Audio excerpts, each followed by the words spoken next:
Hey y'all, it's Stephen Van Kampen-Lewis here in the middle of April, and I want to do a quick update on this Cycnoches cooperi, which is blooming.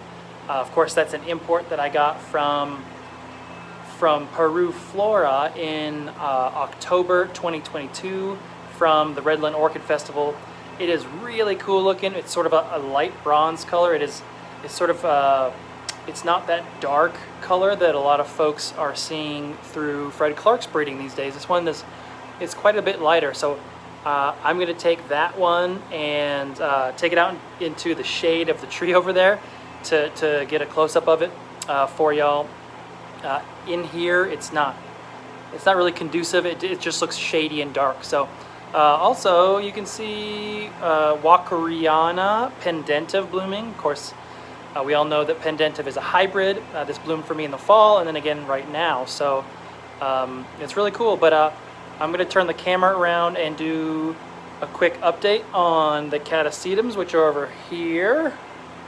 And then I will take this guy out to the shade of a plum tree and get a close-up for you there.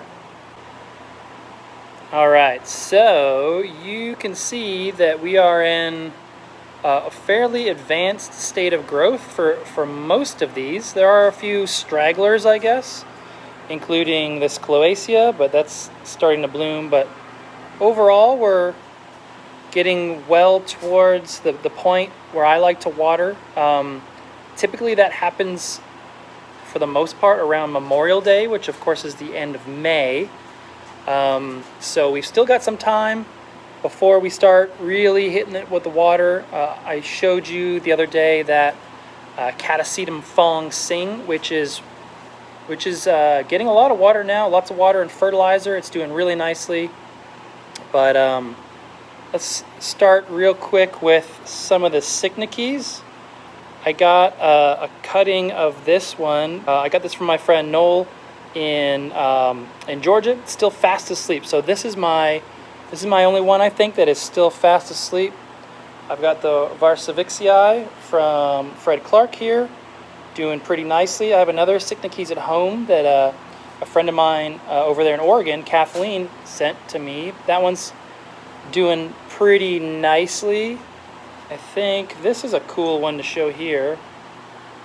So most people are aware of sort of summer and fall blooming Catasetums, but there's actually quite a few that bloom on an immature growth in the spring. So this is a weird one. This is Sanguinium by Tabulari, and you can see that these roots are just cranking. So if you're looking at watering roots at a 4-inch minimum, this one's getting pretty close. I see a lot of energy left in these pseudobulbs, so I will think about watering this one probably in about a month from now. So these roots should be double that size by then, and this spike will probably be close to blooming by then. Maybe blooming, maybe not. Another one that's probably... This one's probably achieved that 4-inch minimum, and you can see it's one of Fred Clark's new hybrids. It's unnamed. It's Venasium by Ivany. Look at those roots. They're just everywhere. They are circling the pot. So this one is certainly ready for water. But again, I'm seeing a lot of energy still in that back bulb. So I'll probably give this one another week or two, although I certainly could water now. The interesting thing is you can see this zip tie holding down that bulb. So that's the size of the bulb when it's full of water, right? So this bulb is about halfway shriveled. It's put out a lot of energy already, creating this new growth here, and there's tons and tons of roots. But like I said, I'm going to give this another week or two, and then I'll start hitting it with water.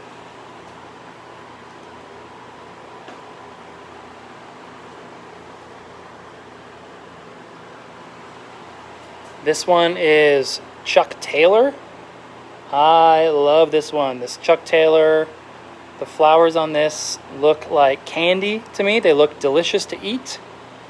But this one is not ready for water yet, not even close. You see, despite how big that new growth is, you can see how short the roots are. So that's the important part. Your roots need to be a minimum of 4 inches.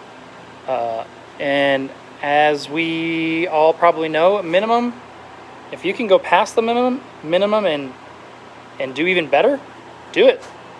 And going past the minimum means letting your roots get 5, 6, 7, 8, 9 inches long if there's plenty of energy in the back bulb. The longer you hold off watering, the larger the root system and the bigger and bushier your plant will be.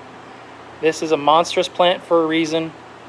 It does really well under my care, and I really encourage everyone watching this video to do the same.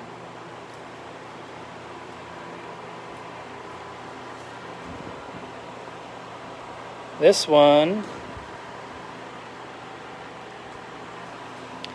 so this one is Tenebrosa. This is another one of the spring bloomers. I would expect to see a spike soon if I'm going to get one.